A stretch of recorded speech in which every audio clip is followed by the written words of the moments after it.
Happening now, the search continues for a missing swimmer on Chautauqua Lake, what we know. Plus, we hear one woman's call to help a family whose farm was destroyed by a tornado last week. And we've got lots of sunshine out there right now, but we've got another chance for storms coming up for the middle of the week. I've got the forecast next. The News at Noon starts now. Live and on demand, this is WNY News Now. And thanks for joining us for WNY News Now. I'm Justin Gould. Recovery operations are continuing for a swimmer that first went missing on Chautauqua Lake yesterday afternoon. Chautauqua County Sheriff Jim Quattrone tells WNY News Now the male swimmer was pulled under the water as a storm moved into the area. A family had been swimming, 3 kids, boyfriend and girlfriend were in the water. When the storm came in, as they tried to get into the boat, the male subject was unable to get back to the boat. He'd been in the boat and then went back out to help one of the other swimmers get into the boat, and then ran into struggles in the water. Now, Quattrone says an adult female on that boat threw that man a life jacket. However, he was unable to reach it. Moments later, the sheriff says the woman lost sight of the man because of the crashing waves caused by the storm. He says several agencies were dispatched to the area between Longview and Stowe looking for that swimmer. The search was suspended last night due to deteriorating weather conditions.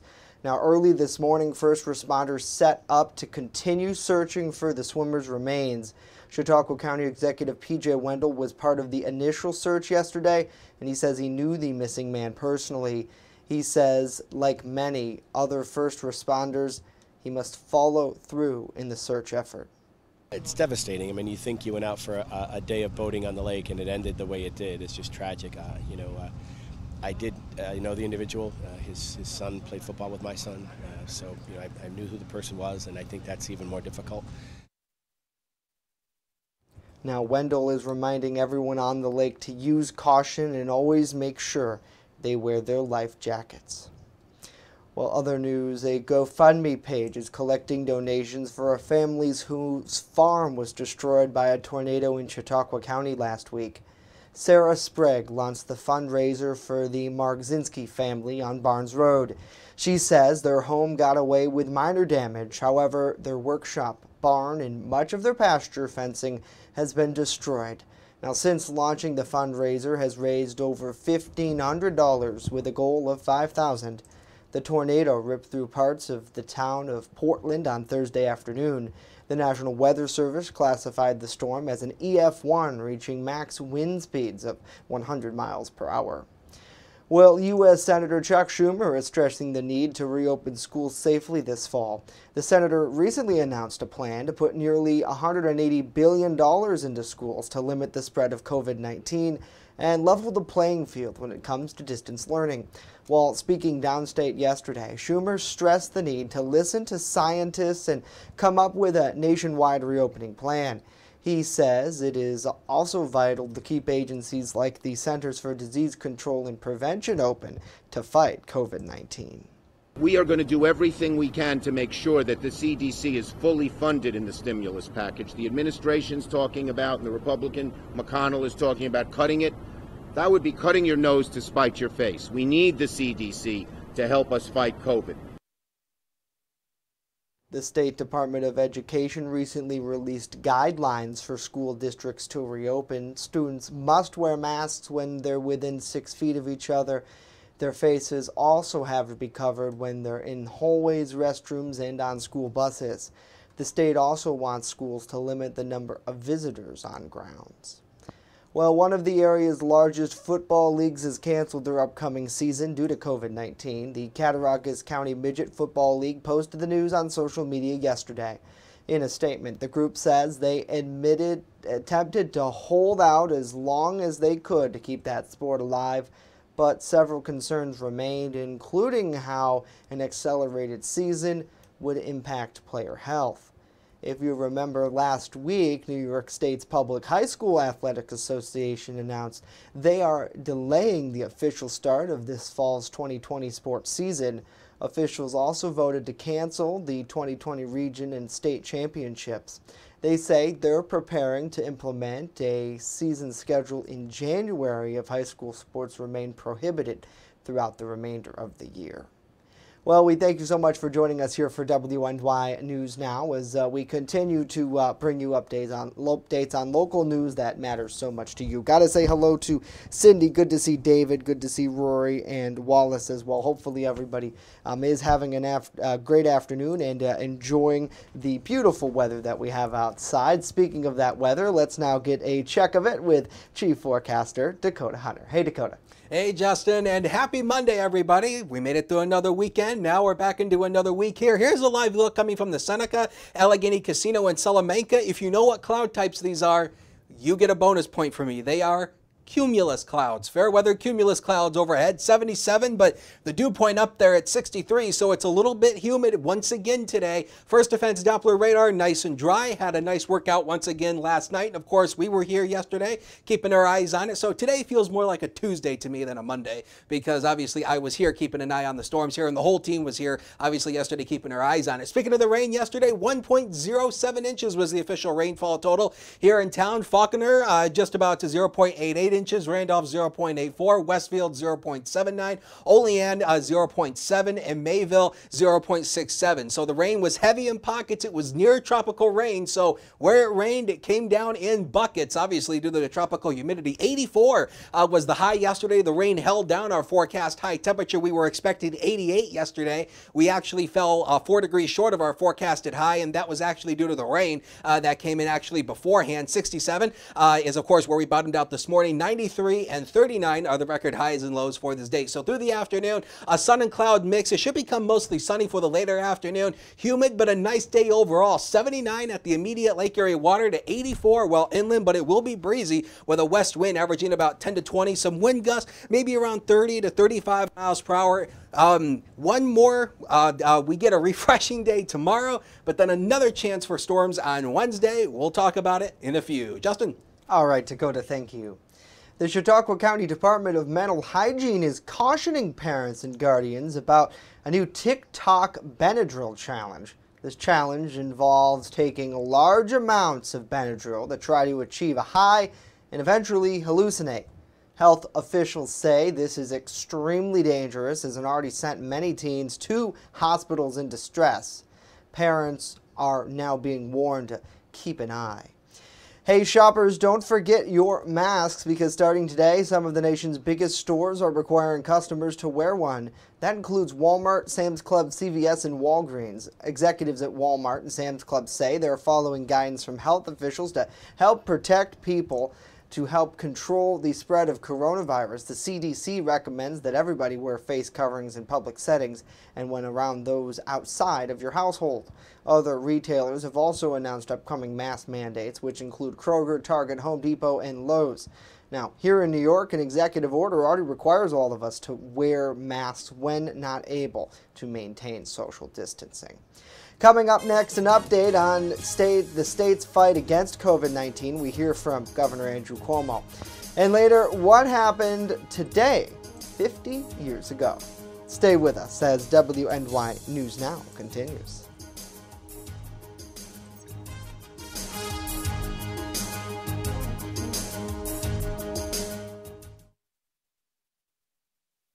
With coverage that matters, this is WNY News Now. EagleZip.com is your local one-stop shop for all of your home and business computer needs. Located on Fluvanna Avenue Extension, just outside of Jamestown, EagleZip.com sells and services all brands of desktops and laptops, as well as servers and network equipment for your business. All new computer sales include transferring your data from your old computer plus a 2-year warranty. Call EagleZip.com today. Stop by EagleZip.com today and let us make computers easy for you. When you're on the go, stay in the know by downloading the WNY News Now mobile app. Stay up to date on local news, weather, and sports that matter to you. Plus, subscribe to breaking news and weather alerts from the team that puts coverage first. In addition, watch news as it happens with the Southern Tier's only 24/7 streaming network. Download the WNY News Now app right now. It's free on the Apple App Store and Google Play Store. You're watching WNY News Now, where coverage comes first. And welcome back. This morning, New York State Governor Andrew Cuomo was at JFK International Airport in New York City, where he gave a very brief update on coronavirus here in the state, while also announcing that New York is going to start helping other states in need. Now, on Sunday, New York State did nearly 50,000 COVID tests, with more than 500 of those coming back positive, putting the infection rate at just over 1%. The governor says while the numbers are holding steady, he would like to see it at 0. He says the national COVID-19 response is also something the state is looking at. The problem is you have it increasing now in 40 states across the nation. How do you keep the virus in 40 states coming from New York? We now have people coming to New York fleeing the other states because it's the quote-unquote safe state. So we have people coming here just for the purpose of fleeing the virus in their state. Really, the only answer is those other states have to get the virus under control. And the federal government has been incompetent on this situation. The federal government has been in denial on this situation. The federal government has pressured these other states to reopen recklessly, which they did. President, liberate, liberate, liberate, all the protests against New York. How many times did I get into confrontations with protesters? President Trump says you should reopen the economy. I said if I reopen the economy recklessly, all it's going to do is increase the virus. And if the virus goes up, the economy is going to have to close back down. No, no, no, which is exactly what happened to these other states. Their mistake was they listened to the president. Now, here in New York, the governor says one of the major issues facing us is compliance. Over the weekend, there were many reports of crowding and mask violations at bars and restaurants across the state, and most of those in violation were younger people, the governor says. Well, several states are reporting alarming new coronavirus numbers this weekend as the U.S. breaks single-day records of new cases for the first time in the last 9 months. Meanwhile, a new report recommends 19 states roll back reopening measures as President Trump defends his decision against a national mask mandate. Our Meredith Wood with more from Washington. A grim milestone, the U.S. shattering records of daily new coronavirus cases at least 9 times in a month.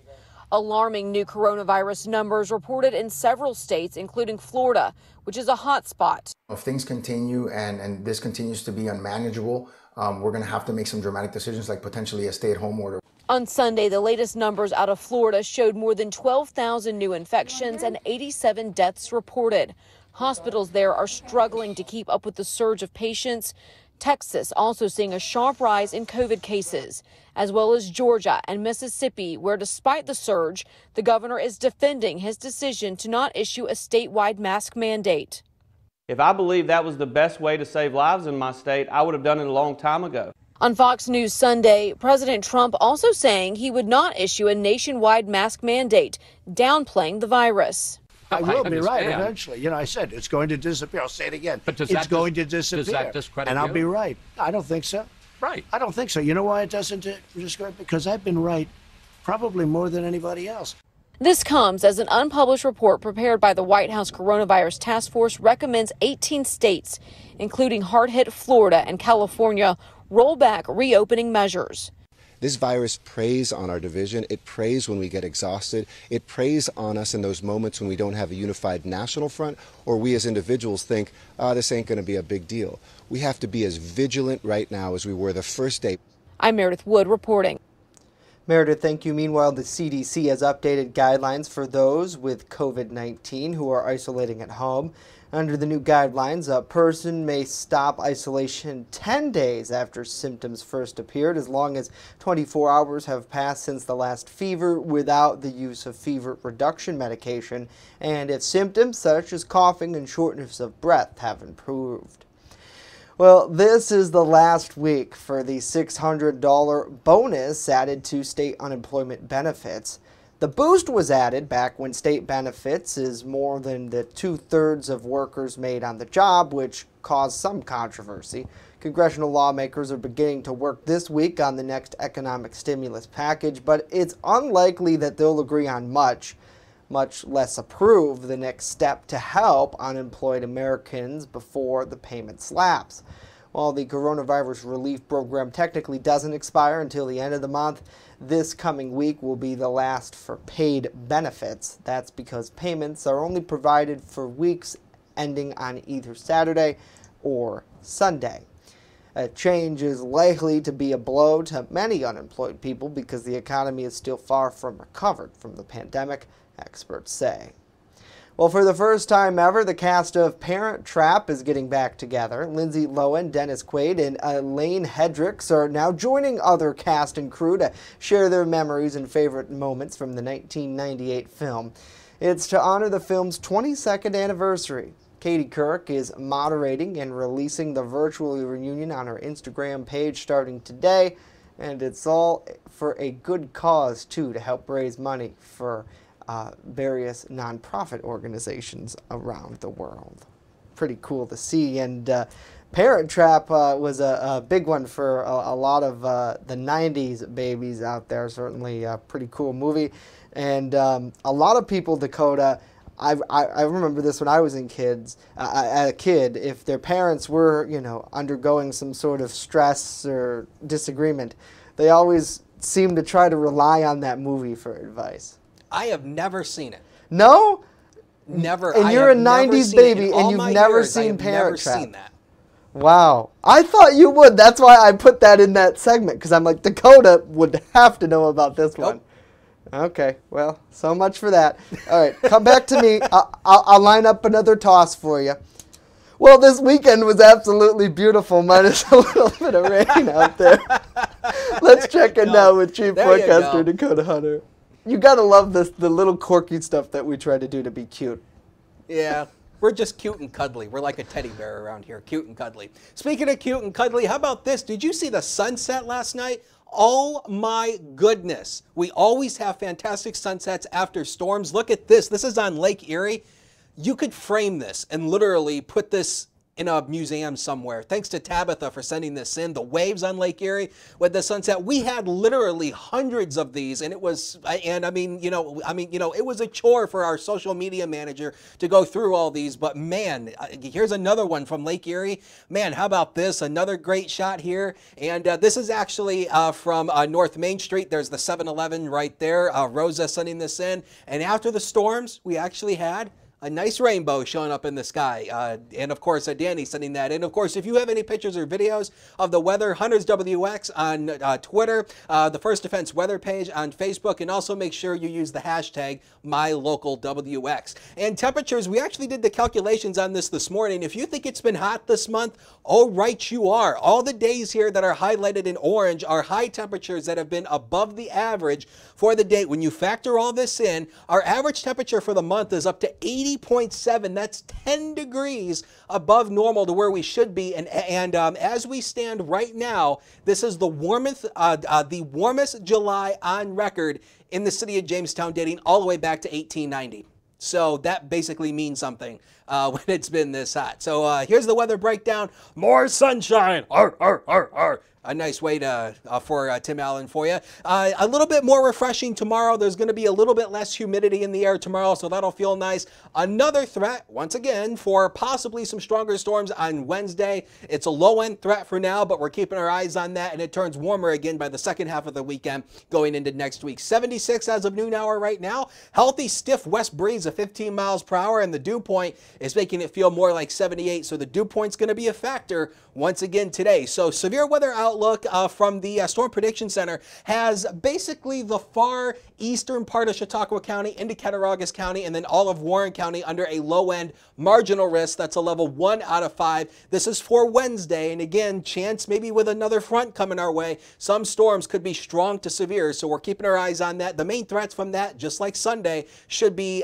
damaging straight line winds and maybe some heavy rain. rain. Just a few cumulus clouds moving across the southern tier right now, but if we zoom out the view, there's actually a cold front peeking right back here that's going to move our way tonight. This mess of rain's actually not going to come our way. That's actually going to stay further to our south. So zone forecast will go west, young man, to the Lake Erie shoreline today. This is going to be the cooler spot. So if you have any beach trips planned today, fantastic. Get out and enjoy the water. 79 around Harbor Creek, and that Lake Erie water temperature now up to 76 degrees. In the inland areas today, temperatures hovering in the lower 80s in spots. Once you get into the hills and valleys, likely upper 70s, but lots of sunshine, but it will be humid. Next 7 days coming up right now. Tomorrow, we're going to be up around 80, a little bit less humidity, so it'll feel nice. Chance for stronger storms once again on Wednesday, but we go down to 79, so that'll be a little bit nicer. Thursday, chance for a scattered shower, 81. Friday, nice day there around 80. And then the first half of the weekend should be nice and dry, temperatures lower 80s. And then we spike the humidity going into Sunday with just a few scattered showers in the afternoon. Justin? All right, Dakota, thank you very much. Well, we leave you with this. Today is Moon Day, marking the 51st anniversary of the first lunar landing. President Richard Nixon made the first Moon Day proclamation on July 20th in 1971, 2 years after the landing. Now, 12 states have sponsored bills recognizing Moon Day, but it hasn't had enough support to be a federal holiday quite yet. Landing on the moon has been hailed as the single greatest technological achievement of all time. To mark the occasion, it is a great time to break out those telescopes or binoculars. While you're at it, you can also look for the comet Neowise, which will be in the night sky. You should be able to see it somewhere in the northern hemisphere. Although Neowise comes closest to Earth on Wednesday, so that it may provide for the best possible chance to spot it then. NASA says this is the time to do it, since the comet will not be visible in Earth's skies for nearly another 6,800 years. Pretty cool. Well, that's going to do it for us today. Of course, news continues 24/7 at WNYNewsNow.com. When we're on the go, stay in the know by downloading the WNY News Now mobile app. We are back here tomorrow. Hope to see you then.